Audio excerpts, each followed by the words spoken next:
வணக்கம் வந்தனம் நமஸ்கார். So welcome to NT talks. இன்றைக்கி என்டி டாக்ஸில் நம்மளுடைய தம்பி நவீன் இன்ஃபென்ட் ஸ்கூல் கிட்டுன்னு அடிக்கடி நம்மளோட இதில் கமெண்ட் பண்ணுவார். ஸோ அவங்க வந்து இன்ஸ்டாகிராமில் ஒரு கேள்வி கேட்டிருக்கார், 2 கேள்வி கேட்டிருக்கார். என்ன அப்படின்னா, நாம் எவ்வளோ தான் தியானம் பண்ணி ஹையர் இமோஷனல் ஸ்டேட்டை மெயின்டைன் பண்ணினாலும் நம்மளை சோதிக்கிறதுக்குன்னே எவனாவது ஒருத்தன் வந்து கடுப்பை கிளப்பி லோவர் எமோஷனுக்கு கொண்டு போயிடுறாங்க. நீங்கள்லாம் எப்படி இதை ஹேண்டில் பண்ணுறீங்கன்னு. நான் இன்னும் ஞானி அளவுக்கு அந்த ஹையர் எமோஷனல் ஸ்டேட்லேயே என்னை மெயின்டைன் கொண்டு நிற்க வைக்கிற அளவுக்கு நான் இன்னும் பழகிக்கலை. இது எப்படி மெயின்டைன் பண்ணுறது? பழக்கம்தான், வேறு ஒன்றும் சொல்கிறதுக்கே இல்லை. வெறும் பழக்கம்தான், வேறு என்ன பண்ணுறது? தவிர நம்ம ஹையர் எமோஷனல் ஸ்டேட்டில் நம்ம நின்றுட்டு இருக்கோம் அப்படிங்கிற ஒரு நினைப்பே நம்ம இன்னும் ஹையர் எமோஷனல் ஸ்டேட்டுக்கு போகலை அப்படிங்கிறது தான் அதில் இருக்கக்கூடிய காரணம். ஏன்னா அந்த உயர் ஆற்றல் அப்படின்னு சொல்லக்கூடிய அந்த ஒரு நிலை, தன்னை தானறிந்த ஒரு நிலை, அந்த அமைதியாக இருக்கக்கூடிய அந்த ஒரு நிலை அப்படிங்கிறது உண்மை என்னென்னா, இப்போ நான் உட்கார்றேன், இப்போ நான் இப்படி அமைதியாக உட்காரும் பொழுது என்னால் ஒரு அமைதியை உணர முடியும். ஆனால் இதுதான் உண்மையான அமைதியான கிடையாது. இது இன்னும் எனக்கு எல்லா புலனுணர்வுகள் எனக்கு அப்படியே இருக்குது. எனக்கு எந்த மாற்றமும் இல்லை. நான் அமைதியாக உட்காந்துட்ருக்கேன். இப்போ நான் வந்து வீடியோ எடுத்துகிட்ருக்கேன். என்னை சுற்றி எந்த சத்தமும் இல்லை. வெளியே ஏதாவது சத்தம் கேட்டால் அதை பற்றி எனக்கு கவலையும் இல்லை. ஏன்னா நம்ம இதில் காய்கறி விற்கிறவங்கலேருந்து மீன்காரங்கலேருந்து வர்றவங்களுக்கு தெரியும். அதை பற்றி எனக்கு கவலை இல்லை. நான் இப்படி பேசாமல் அமைதியாக உட்காரேன்னா நான் அமைதியாக உட்காருவேன். எனக்கு இது எதுவுமே தொந்தரவு இல்லை. அதனால் நான் ஒரு ஹையர் இமோஷனல் ஸ்டேட்டுக்கு போயிட்டேனா அப்படின்னு கேட்டால் கிடையாது. இதே கீழே சரி இப்படி எதுவுமே சத்தமே கேட்கலிங்க, நான் பயங்கர அமைதியாக இருக்கேங்க, அதே அப்படி மெயின்டைன் ஆகிட்டு இதில் இந்த ரஜினி டபுள் ஆக்ட் இருக்கும்போது அவங்க அப்பா வந்து ஜமீன்தாராக இருப்பார்ல, அப்படியே கீழே இறங்கி வரும்போது அப்படியே ஒரு கண்ணில் அப்படியே ஒரு சோதி தெரிகிற மாதிரி இறங்கி வருவார்ல, அந்த மாதிரி நம்ம படி விட்டு இறங்கி போகிறோன்னே வச்சுக்குவோமே. கீழே போகும்போது நமக்குன்னே நம்ம அம்மா வந்து முன்னாடி நிற்பாங்க. ஏன்டா அறிவு கெட்டவனேன்னு வாயை திறப்பாங்க. அதுவும் கரெக்டாக ஒரு 4 பேர் முன்னாடியே பேசுவாங்க. இதோட இன்னொரு இதாக சொல்லிட்டு மாட்டோம். இது எல்லார் வாழ்க்கையில் நடக்கிறதா ஒன்று சொல்லட்டுமா? கரெக்டாக நம்ம வந்தோன்னே நம்ம ஏன்டா இந்த சட்டி ஏன்டா கிழிஞ்சு போயிருக்கு அப்படிம்பாங்க. ஒழுக்கமாக போட மாட்டியா அப்படின்னு. கரெக்டாக அப்போ தான் நமக்கு பிடிச்ச ஒரு புள்ள அந்த இடத்த கிராஸ் பண்ணணும். இல்லை ஒரு 4 பேர் முன்னாடி அவங்களுக்கு பொறுத்த வரைக்கும் அவங்க பையன் என்னது போய் இதில் என்ன போயிருக்கு, நான் பார்க்காம நீ வளர்ந்தேம்பாங்க அவங்க. நமக்கு ஒரு வயசு என்னங்க 4 பேர் முன்னாடி இப்படி ஒரு அந்தரங்கமாக இருக்கக்கூடிய ஒரு விஷயத்தெல்லாம் பேசுறீ அப்படின்னு நமக்கு ஒரு மாதிரி இருக்கும். எங்கே போகும் உங்களுடைய ஹையர் இமோஷனல் ஸ்டேட்? ஆனால் ஒரு நிஜமாலுமே அந்த ஹையர் இமோஷனல் ஸ்டேட், ஒரு உயர்ந்த ஒரு மனோநிலையில் ஒரு அமைதியான இருந்தக்கூடிய அந்த நிலையை உணர்ந்தவர்கள் எப்படி இருப்பாங்கன்னா அப்படியே இருப்பாங்க.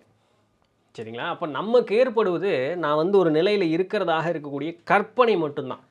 அந்த கற்பனை நம்மக்கிட்ட இருக்கிறதுனால நம்ம என்ன நினச்சிக்கிறோன்னா, ஆஹா சூப்பருங்க அப்படின்ட்டு. அதனால தான் பார்த்தீங்கன்னா நிறைய பேர் அந்த தியான வகுப்புகளுக்கெல்லாம் போயிட்டு வரும்போது ரிட்ரீட் அப்படின்னு சொல்லிட்டு நான் 10 நாள் போனேன், 15 நாள் போனேன், ₹1,00,000 செலவு பண்ணி இப்படியெல்லாம் போயிட்டு வருவாங்க. போயிட்டெல்லாம் சூப்பராக இருக்கும். அவங்க வந்ததுக்கப்புறம் அட்டிக்கிற வாய் இருக்குமா இருக்கும், ஐயோ டே தயவு செஞ்சு பேசாமறா அப்படிங்கிற அளவுக்கு ஆயிரும். இந்த புதுசாக புள்ள வெற்றவங்ககிட்ட போய் என்றைக்கும் பேச்சுக்க கொடுக்கக்கூடாது. அதே போல் புதுசாக கல்யாணம் ஆனவங்ககிட்டையும் போய் பேச்சு கொடுக்கக்கூடாது. கரும்புடிச்சவன் இந்த காதல் பண்ணுறவங்ககிட்டையும் போய் பேச்சு கொடுக்கக்கூடாது. நம்மளை சாவடிச்சிருவானுங்க. ஐயோ சாமி அப்படிங்கிற மாதிரி ஆக்கி விட்டுருவாங்க. நம்மளை பேசியே கொன்றுவானுங்க. அது அப்படி இப்படி உனக்கு தெரியுமா, அது என்ன ஏது அது அப்படி இப்படின்னு. இந்த ரெட்ரீட்டு போயிட்டு வர ஆளுங்க, இந்த யோகா கிளாஸ் போயிட்டு வர ஆளுகள்லாம் இப்படி தான். நம்மளால் தாங்கவே முடியாது.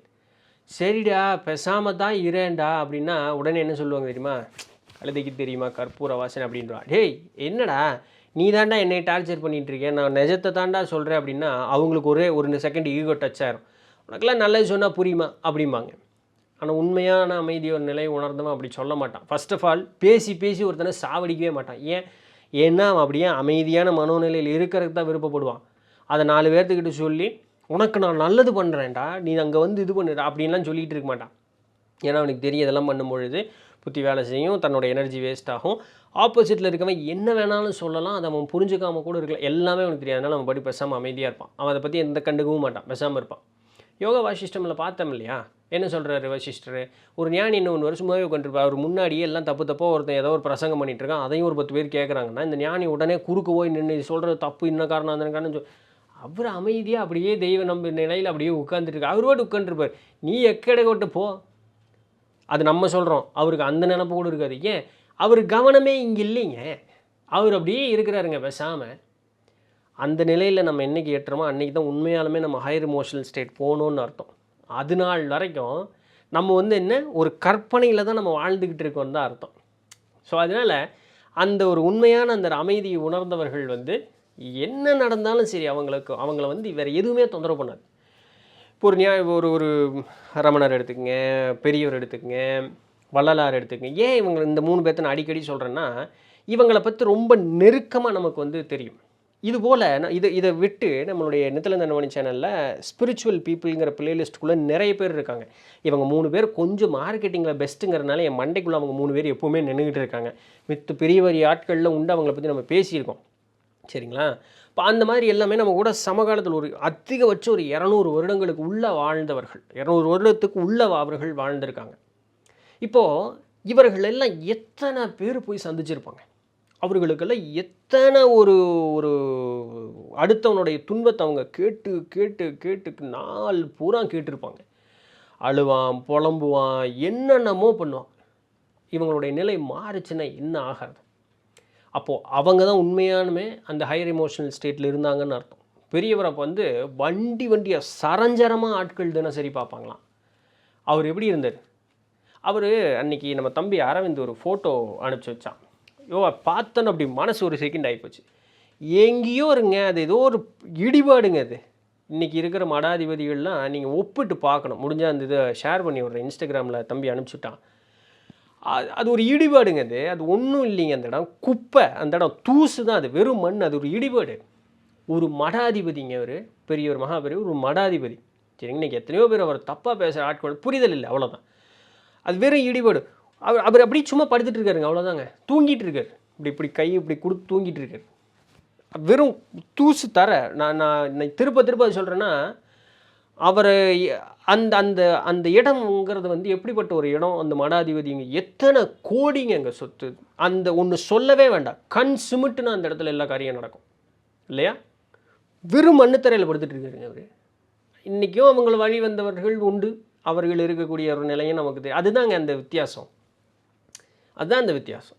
அவங்க தான் உண்மையான அந்த அன்பினுடைய அந்த சொரூபத்தில் இருந்தே இருக்கக்கூடியவர்கள். அதுக்கு முன்னே இருக்கக்கூடிய யாரையும் நமக்கு தெரியாது. பின்னே இருக்கக்கூடிய யாரும் தெரிஞ்சாலும் இருக்காங்க. ஆனால் அவரை பற்றி இன்னைக்கு வரைக்கும் பேசிக்கிட்டு இருக்கும் பார்த்தீங்களா? ஏன்? அதுதான் அங்கே இருக்கக்கூடிய அதுதான் அந்த ஹையர் மெயின்டைன், அந்த எமோஷனல் ஸ்டேட்டில் மெயின்டைன் ஆனதுக்கு உண்டான அழகு அதுதான். யாராவது ஒரு ஆளாவது அங்கே போய் அவரை பார்த்தவங்க எந்த விதமான ஒரு தீர்வு கிடைக்காம வந்ததாக எங்காவது ஒரு குறிப்பாவது இருக்குதான்னு பாருங்கள். இருக்கவே இருக்காது. ஸோ இதுதான் அந்த அந்த மெயின், அதுதான் ஒரிஜினல் அந்த லெவலில் மெயின்டைன் பண்ணவங்களுக்கு உண்டான அந்த ஒரு நிலை அப்படிங்கிறது. நம்ம சும்மா டுபாக்கூர் வாய் தான், மித்தபடியெல்லாம் வேறு ஒன்றும் இல்லை. அந்த மனசு அசைதுனாலே வாய் பேசணும். அப்போ ஞானி கோவம் வராதா?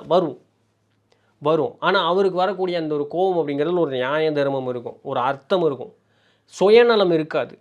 சரிங்களா? அப்போ அந்த கோவத்திலிருந்து அந்த கோவத்தினால் அவங்க ஏதோ ஒன்று சொன்னாலும் ஒரு செயல் செய்தாலும் அது யார் மீது கோவப்பட்டார்களோ அவர்களுக்கு நன்மை பயக்கக்கூடியதாகவே இருக்கும் இவர்களுடைய கோபம், இவர்கள் வாயிலிருந்து வரக்கூடிய ஒரு வார்த்தை. நமக்கு சுயநலம், எனக்கு இப்படி ஆச்சுங்கிறது தான் பேசுவோம். அவங்களுக்கு அப்படி இல்லை. ஸோ எவ்வளவோ டிஃப்ரென்ஸ் இருக்குது நமக்கும் அவங்களுக்கும். அவங்க எப்போவுமே அந்த மெயின்டைன் பண்ணிக்கிட்டே இருக்காங்க. நம்ம இன்னும் மெயின்டைன் பண்ணுனதான், ரீச் பண்ணுனதான் நினப்பில் மட்டும் ஈகோ தான். போயிட்டல்ல, சரி ஓகே, நாமளே சமாதானப்படுத்திக்கும்ல. இப்போ தான் கொஞ்சம் மண்டக்கணம் கூடின மாதிரி இருக்கும். ஸோ அதனால தான் அந்த மாதிரி எண்ணங்கள்லாம் நமக்கு வர்றது. யாரோ ஒருத்தங்க நம்மளை வந்து கடுப்பு கிளப்புறாங்கன்னு சொல்கிறது என்னென்னா, இன்னும் நம்ம உண்மையான அந்த ஒரு அமைதியை வந்து உணரலைங்கிறதா அதற்கு உண்டான காரணம். சரி, அடுத்தே கேள்வி. இந்த வாழ்க்கையே ஒரு மாயை தான், என்னுடைய கற்பனை தானே. இந்த மாயையில் கர்மவினை மட்டும் ஏன் கரெக்டாக வேலை செய்யுது? இந்த கர்மவினை என்னை பாதிக்காதுன்னு நினைத்து கொண்டால் என்னை பாதிக்காமல் இருக்குமே. அவ்வளோதானே அது ஆன்மீகம். ஆனால் இருக்க முடியுமா? இப்போ ஒருத்தங்க கேட்டிருந்தாங்க, நம்ம இந்த கர்மம் எப்படி வேலை செய்யுதுன்னு சொல்லி, இதில் அந்த மிருகங்களுக்கும் செடி தடைகளுக்கு கூட மனம் இருக்கா அப்படின்னு ஒரு வீடியோ போட்டிருந்தோம். அதில் ஒருத்தங்க கேட்குறாங்க, சரிங்க எல்லாம் அந்த வீடியோலையே சொல்லியிருக்கேன், அவங்க கேட்ட கேள்விக்கே பதில் அதில் தான் இருக்குது. என்ன வீடியோ கவனிச்சாங்கன்னு எனக்கு தெரியல. அந்த இதுலேயே என்ன அவங்க கேள்வி கேட்டிருந்தாங்கன்னா, சரிங்க அந்த சாகிற நேரத்தில் சாமி தான் எனக்கு எல்லாமே அப்படின்னு சொல்லி மனசை அமைதிப்படுத்திட்டோன்னா அப்போ நமக்கு பிறவா நிலை கிடச்சிடலாம் அப்படின்னு நம்ம அது தெரிஞ்சு தான் நம்ம ஒரு பழமொழி சொன்னான், சாகிற நேரத்தில் சங்கரன்னா பயன் இல்லை அப்படின்னு சொல்லிட்டு. ஏன்னா அது மனம் ஒன்றி இருக்காதே. மனம் ஒன்றணும். வெறுமனே சாமியை நினைக்கிறங்கிறது நினைப்பே நமக்கு பிறவா நிலை கொடுக்காது. நம்ம நித்தில நனமணி சேனலில் பதஞ்சலி யோக சூத்திரம் அந்த பிளேலிஸ்ட்டு கீழே இருக்க வீடியோஸில் 2 வகையாக சமாதி சொல்கிறார். சவ்விகற்ப சமாதி, நிர்விகற்ப சமாதின்னு சொல்லி. எதையாவது ஒன்று நினச்சி தன்னிலை மறத்தல்ங்கிறது சவ்விகற்ப சமாதி. இந்த நினைத்தல்ங்கிறது ஒரு பீஜம்னு ஒரு விதைன்னு அர்த்தம். சப்பீஜ அப்படின்னு அர்த்தம். எதையோ ஒன்று பிடிச்சிக்கிட்டு அதன் மூலமாக சமாதி அடைகிறதுங்கிறது சவ்விகற்ப சமாதின்னு அர்த்தம். அந்த நினச்சேங்கிறதையவே விட்டுறணும் பாருங்க, அது நிர்பீஜ. இல்லைன்னு அர்த்தம். நிர்பீஜ அதில் போய் சேரும்போது நம்ம நிர்விகற்ப சமாதி அடைகிறோம்னு அர்த்தம். எல்லா சித்த பெருமக்களும் அதை பேசுவாங்க. சரிங்களா? இப்போது இந்த ஏதாவது ஒன்று நினச்சேன் அப்படின்னு சொல்லி தன்னிலை மறக்கணும். சாகர் நேரத்தில் ராமா அப்படின்ட்டு, ராமா என்னை காப்பாற்று, ராமா என்னை காப்பாற்று. எங்கே ராமர் காப்பாற்றுவார்?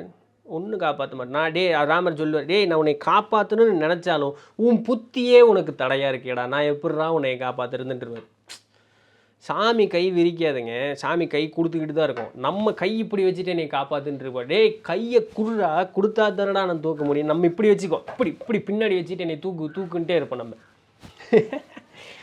அதனால் இதெல்லாம் உண்மையாலுமே கற்பனை தான் அப்படின்னு சொல்லி, இது மாயை தான் அப்படின்னு சொல்லி உணர்ந்துட்டோம் அப்படின்னு சொன்னால் முக்தி பெறுறதுக்கு வேறு என்ன வேலை இருக்குது?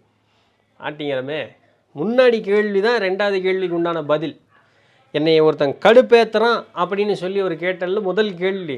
அந்த கேள்வி கேட்கும் பொழுது இன்னும் இது மாயின்னு நான் இன்னும் உணரல, இந்த மாயை என்னை பிடிச்சிக்கிட்டு தான் இருக்குங்கிறது தான் இதற்கு உண்டான இது. ஸோ முதல் கேள்வி தான் ரெண்டாவது கேள்விக்கு உண்டான பதில். முதல் கேள்வி ரெண்டாவது கேள்வியில் நம்ம ஏன் சிக்கிறோம் அப்படின்னு சொன்னால் அதற்கு உண்டான பதில் முதல் கேள்வி. ஸோ அந்த ரெண்டுமே ஒன்றுக்கு ஒன்று இன்டர்லிங்க்டு. ஸோ அதனால் அந்த மாதிரி தான் நம்மளுடைய வண்டி அப்படிங்கிறது ஓடிக்கிட்டு இருக்குது அப்படிங்கிற நம்ம புரிஞ்சுக்கிட்டோம் அப்படின்னு சொன்னாலே பயிற்சி தாங்க. எதுவுமே ஒன்றும் இல்லைங்க, பயிற்சி தாங்க. போய் தியானத்தில் உட்காந்து நிறைய பேர்த்துக்கு கவனம் ஒரு நிலைப்படுறதில்ல, தூங்கிடுறோம், விழுகுறோம். இதெல்லாம் எனக்கும் நடக்குதுங்க.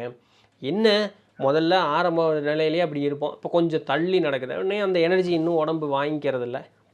பழக சரியாயிரும். நான் ஒரு 3-4 வருஷத்துக்கு முன்னாடி இருந்த மாதிரி இன்றைக்கி இல்லை, இன்றைக்கி இருந்த மாதிரி நான் இன்னொரு 3-4 வருஷம் கழித்து இருக்க போகிறதில்ல. நல்ல நிலைமைக்கு போகணும், கீழ் நிலைமைக்கு போகணும், அதை பற்றி எனக்கு தெரியாது. நல்ல நிலைமைக்கு கூப்பிட்டு போகணுன்னு மட்டும் நான் வேண்டிக்கிறேன். அதுதான் என்னால் முடியும். அவங்க கொடுக்குற அறிவை கொடுத்துக்கிட்டே இருப்பாங்க. பயன்படுத்துறது எங்கிட்ட தானே இருக்குது. எல்லாம் நம்ம கையில் தான் இருக்குது. முயற்சி செஞ்சால் நல்லது ஒரு நிலை நமக்கு வாய்க்க போகுது, அவ்வளோதானே. ஸோ எல்லாம் முயற்சி எல்லாம் நமக்கு தாராளமாக வாய்க்கும். ஸோ அதுக்கு முன்னாடியே நம்ம எனக்கு எல்லாம் கிடச்சிருச்சு அப்படின்னு வாய் பேசுகிறது தான் தப்பு. அங்கே தான் தப்பு பண்ணிடுறோம் நிறைய பேர். தவிர எனக்கு அங்கே போனால் தான் அது நடக்கும், இவங்களை பார்த்தா தான் அது நடக்கும், அதை செஞ்சால் அது நடக்கும், இதை செஞ்சால் தான் அது நடக்கும். இதெல்லாம் தான் பிரச்சனை. ஆன்மீகம் நீங்கள் யாரையும் பார்க்குறதில்ல, எதையும் பார்க்குறதில்ல, சும்மா இருத்தல்.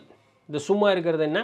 எந்த வேலையும் செய்யாமல் சோம்பேறித்தனமாக சும்மா உட்காந்து, இந்த வடிவேல் ஜோக்கில் சும்மா உட்காந்துட்டே இருப்பாங்க. அது இல்லை சும்மா இருத்தல். எல்லா வேலைகளும் செய்யலாம், இந்த உலக வாழ்வோடு இருக்கலாம், பொண்டாட்டி உள்ளவோடு எல்லாம் சந்தோஷமாக இருக்கலாம், சிரிக்கலாம், ஆடலாம், பாடலாம், அழுகலாம், என்ன வேணாலும் பண்ணலாம். பிடிப்பற்று அது மேலே இருக்கணும். இருக்கிற வரைக்கும் இருந்தோம், இல்லைனாலும் அப்படியே இருக்கணும். இருக்கும் பொழுது அமைதியாக இருந்தோம், இல்லாத போதும் அமைதியாகவே இருக்கணும். அந்த நிலை மாற்றம் அப்படிங்கிறது வரக்கூடாது. அதுதான் உண்மையான ஆன்மீகம். இது எப்படி? இது நான் இப்போ சொல்கிறேன், இது 100% என்னாலையும் பயிற்சி பண்ணி இருக்க முடியுமான்னு கேட்டால் இன்னும் நான் அந்தளவுக்கு பர்ஃபெக்ட் அப்படிங்கிற இடத்துக்கு நான் போகலை. அந்த நிலை உங்களுக்கு இருக்கும்னு நான் நம்புகிறேன். இருந்தீங்க 100% போயிட்டீங்கன்னா சந்தோஷங்க. நான் உங்களை ஒன்றும் சொல்கிறதுக்கு இல்லை. நீங்கள் நிஜமாலுமே அந்த ரியலைஸ்ட் ஸ்டேட்டுக்கு போயிட்டீங்கன்னு வச்சுக்கோங்க. போகலைன்னா பயிற்சி தான், முயற்சி தான். என்றைக்காவது ஒரு நாள் வாய்க்கும் பொழுது சந்தோஷம், டாட்டா பாய் அப்படின்னு கிளம்ப வேண்டியது. சரிதானுங்களே? ஸோ இதான் இன்றைக்கு உண்டான பதிவு. பிடிச்சிருந்து கன்ஃபர்மேட்டிவாக இருந்திருக்கும் அப்படின்னு நம்புகிறேன். நாளைக்கு வேறு ஏதாவது ஒரு சுவாரஸ்யமான செய்தியில் சந்திப்போம். அது வரையும் தொடர்ந்து நிதனங்கள். நான் உங்கள் இடத்துல இருந்துட்டு பண்ணி நன்றி, வணக்கம்.